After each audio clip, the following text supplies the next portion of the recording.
Hi, boys and girls.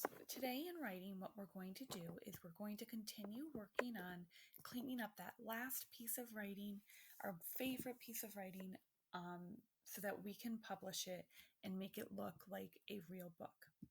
So, the first thing we want to do is think about what do our mentor texts have that we need to add to our writing. Take a look at these examples of books that we've read. These are the covers of all of the mentor texts that we've been looking at throughout our small moments unit. On the cover, there is a title, the author's name, and an illustration. If you look at each of the titles, it's a little clue about what the book is going to be about. It's not a full sentence, it just tells me a little bit about what is going to happen.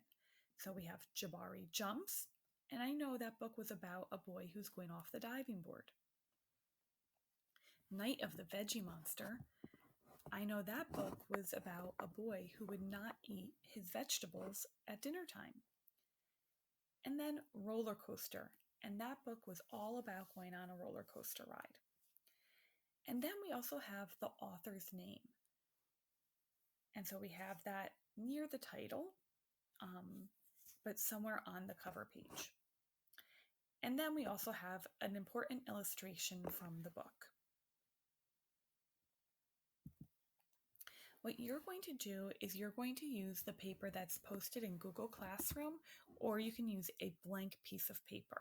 So you can either print your own or just use a blank one, so that we can make a cover for your book. There's a spot for the title, there's a spot for the illustration, and then the author's name. And remember, the author's name is going to be your name. It's going to be your first and last name. Now, when you're thinking about the title and what you want to name your book, you want to give it, you want it to be a clue for what your book is going to be about.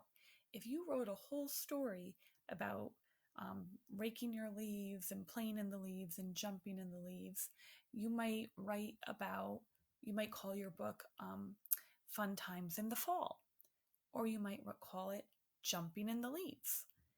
So you think about what's a clue so that the reader knows what to expect when they read your book. Make sure your illustration is also a clue as to what your book is going to be about. Remember, when you're drawing people and animals and places that are real, you want to use realistic colors.